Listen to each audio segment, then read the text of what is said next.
अवधूत चिंतन श्री गुरुदेव दत्त श्री स्वामी समर्थ.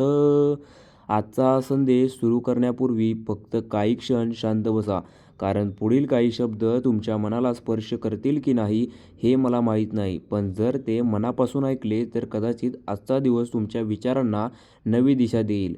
कधी असा विचार केला आहे का की काही लोक कमी कष्ट करूनही पुढे जातात आणि काही लोक रात्रंदिवस मेहनत करूनही त्यांना हवे ते मिळत नाही? हा प्रश्न अनेकांच्या मनात असतो. काही जण नशिबाला दोष देत बसतात, तर काही जण परिस्थितीला दोष देतात, तर काही स्वतःवरचा विश्वास ठेवणे सोडून देतात. पण इथूनच माणसाच्या आयुष्याचा सर्वात मोठा वळण सुरू होत असतो. कारण जेव्हा माणूस स्वतःवरचा विश्वास गमावतो, तेव्हा त्याचा पराभव परिस्थिती करत नाही, तर त्याचे स्वतःचे मन करत असते. लक्षात ठेवा, जीवनात सर्वात धोकादायक गोष्ट म्हणजे अपयश नाही. सर्वात धोकादायक गोष्ट म्हणजे आता माझ्याकडून काहीच होणार नाही हा विचार. हा एकच विचार माणसाला आतून संपवू लागतो. म्हणूनच कोणतीही परिस्थिती असो, स्वतःच्या मनाला कधीही हरू देऊ नका. आज अनेक जण मनाने थकलेले आहेत. चेहऱ्यावर हसू आहे, पण मनात वेदना आहेत. लोकांसमोर ते मजबूत असल्याचे दाखवतात, पण रात्री एकटे असताना त्यांच्या डोळ्यातून अश्रू वाहत असतात. जर तुम्हीही अशाच अवस्थेत असाल, तर हा संदेश तुमच्यासाठीच आहे. एक गोष्ट नेहमी लक्षात ठेवा, रात्र कितीही मोठी असली तरी सूर्य उगवणे कधीच थांबत नाही. त्याचप्रमाणे संकट कितीही मोठे असले तरी आशेचा मार्ग कधी संपत नाही. फक्त त्या मार्गावर चालण्याचे धैर्य आपल्या मनात जिवंत ठेवावे लागतात.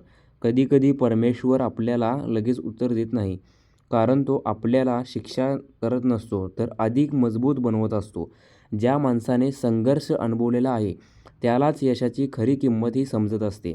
म्हणूनच आज तुमच्या आयुष्यात संकट असेल तर त्याचा तिरस्कार करू नका. कदाचित तेच संकट उद्या तुमची सर्वात मोठी ताकद बनणार असेल. आता मी तुम्हाला एक प्रश्न विचारतो, तो तुम्ही ऐका. जर आज अचानक तुमच्या आयुष्यातील सर्व समस्या संपल्या, तर तुम्ही खरोखरच आनंदी व्हाल का? की काही दिवसांनी पुन्हा नवीन तक्रारी शोधाल? याच प्रश्नाचे उत्तर पुढील संदेशाचा पाया आहे. कारण आनंद परिस्थितीत नसतो, तो विचारांमध्ये असतो. आणि ज्याने विचार जिंकले त्याने आयुष्य जिंकले. म्हणून आजपासून एक निर्णय घ्या, स्वतःची तुलना कोणाशीही करायची नाही. दुसऱ्याच्या यशामुळे दुःखी व्हायचे नाही. स्वतःच्या अपयशामुळे हार मानायची नाही. आणि कितीही संकटे आली तरी सत्य, प्रामाणिकपणा आणि माणुसकीचा मार्ग हा सोडायचा नाही. कारण शेवटी माणसाला मोठे त्याचे नशीब बनवत नाही, तर त्याचे विचार आणि त्याची कर्मे मोठी बनवत असतात. आणि आता आणि आता श्री स्वामी समर्थ एकदा कमेंटमध्ये लिहा. आता आपण याच्या पुढचा जो संदेश आहे तो कंटिन्यू करू. आपण रोज सकाळी उठतो, कामाला लागतो, धावपळ करतो, जबाबदाऱ्या पार पाडतो आणि दिवस संपतो. दुसऱ्या दिवशी पुन्हा तेच. हळूहळू आयुष्य पुढे सरकत राहते. पण एक दिवस अचानक मन विचारते, मी इतकी वर्षे जगलो, पण खरंच जगलो का? हा प्रश्न प्रत्येकाने स्वतःला एकदा तरी विचारायला हवा. आपण घर बांधतो, पैसा कमवतो, वस्तू जमा करतो, पण इतकी मनातील शांतता हरवून बसतो. आणि ज्या आनंदासाठी आपण इतका धडपड करतो, तो आनंद आपल्यापासून दूर का जातो? कारण आपण बाहेर सर्व काही शोधतो, पण स्वतःच्या मनाकडे पाहायला विसरतो. लक्षात ठेवा, मन शांत असेल तर छोट्या घरातही सुख मिळते, पण मन अस्वस्थ असेल तर मोठा राजवाडाही रिकामा वाटतो. आज एक गोष्ट मनात ठेवा, जीवनात सर्व काही मिळणे हे यश नाही. जे आहे त्यात समाधान ठेवून पुढे जाणे हेच खरे यश आहे. समाधान म्हणजे स्वप्ने सोडणे नाही, तर स्वप्नांच्या मागे धावताना मनातील आनंद जपणे होय. अनेक लोक दुसऱ्यांच्या बोलण्यामुळे तुटून जातात. एखाद्याने टीका केली असेल तर अपमान केला किंवा कमी लेखले की स्वतःलाच कमी समजू लागतात. पण लक्षात ठेवा, दुसऱ्यांच्या शब्दांनी तुमची किंमत ठरत नाही. हिऱ्याची किंमत काच ठरवू शकत नाही. जगात प्रत्येकजण तुमचे कौतुक करेल असे कधी होणार नाही. काही क्षण तुमच्यावर विश्वास ठेवतील, तर काही जण तुमच्यावर शंका घेतील. काही जण तुमच्या यशात आनंद मानतील, तर काही जण मत्सर करतील. पण यामुळे तुमचा मार्ग बदलू नका, कारण लोकांचे विचार बदलत राहतील, पण स्वतःचा मार्ग कायम तसाच राहतो. आजपासून एक सवय लावा.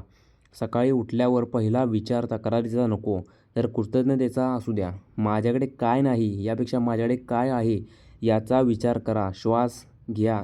श्वास आहे, कुटुंब आहे, प्रयत्न करण्याची ताकद आहे, हीच सर्वात मोठी देणगी आहे.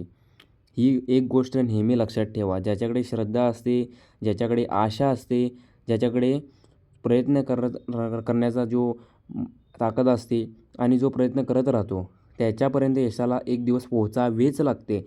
पण इथेच एक असा प्रश्न उभा राहतो, जो प्रत्येकाच्या आयुष्याला स्पर्श करत असतो.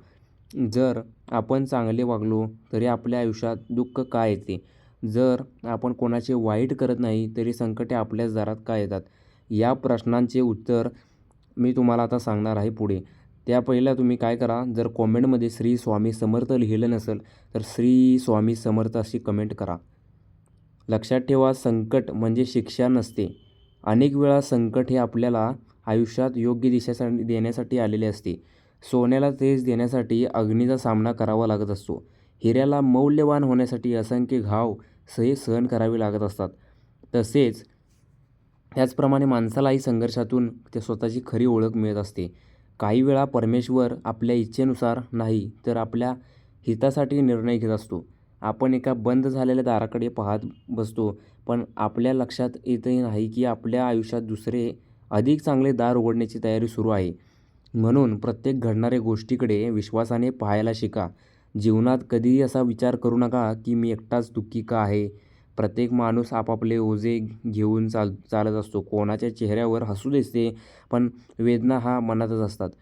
कोणाकडे पैसा असतो, कोणाकडे पण समाधान नसते. कोणाकडे सन्मान असतो, पण मन शांती नसते.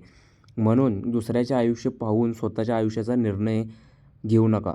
आजपासून एक गोष्ट कायमची लक्षात ठेवा. ज्या दिवशी तुम्ही परिस्थिती बदलण्याऐवजी स्वतःचे विचार बदलायला सुरुवात कराल, त्या दिवशी तुमची आयुष्यातील खरा बदल सुरू होईल.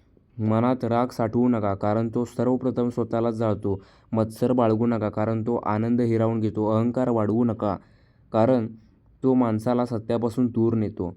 त्याऐवजी प्रेम वाढवा, क्षमा करा, कृतज्ञ राहा आणि प्रत्येक दिवसाची सुरुवात ही सकारात्मक विचारांनीच करा. आई-वडिलांचा आदर करा, कुटुंबाला वेळ द्या, गरजूंची मदत करा आणि कोणाचेही मन दुखावणार नाही असा प्रयत्न करा. कारण शेवटी माणसासोबत पैसा जात नाही, त्याची कर्मे आणि त्याने कमावलेले प्रेमच कायम राहते. आजचा स्वामी संदेश संपवण्यापूर्वी एक छोटासा संकल्प करूया आपण. कितीही संकटे आली तरी श्रद्धा सोडणार नाही. कितीही अपयश आले तरी प्रयत्न थांबवणार नाही. कोणतेही यश मिळाले तरी अहंकार बाळगणार नाही आणि कोणतीही परिस्थिती आली तरी माणुसकीचा मार्ग सोडणार नाही. जर हा संकल्प तुम्ही मनापासून पाळलात तर तुमच्या आयुष्यातील अनेक अडचणी लहान वाटू लागतील. कारण बाहेरची परिस्थिती बदलण्यापेक्षा मनातील विचार बदलणे अधिक शक्तिशाली असते. या शुभेच्छांसह तुमच्या जीवनात सुख, समाधान, उत्तम आरोग्य, यश आणि मनशांती सदैव नांदो. प्रत्येक घरात आनंद, प्रेम आणि विश्वास वाढत राहो. श्री स्वामी समर्थ. अवधूत चिंतन श्री गुरुदेव दत्त अशी कमेंट करायला मित्रांनो विसरायचं नाही. व्हिडिओ आवडला असेल तर व्हिडिओला लाईक करा. चॅनलवर जर तुम्ही नवीन असाल तर आपल्या चॅनलला सबस्क्राईब करायला विसरू नका. श्री स्वामी समर्थ.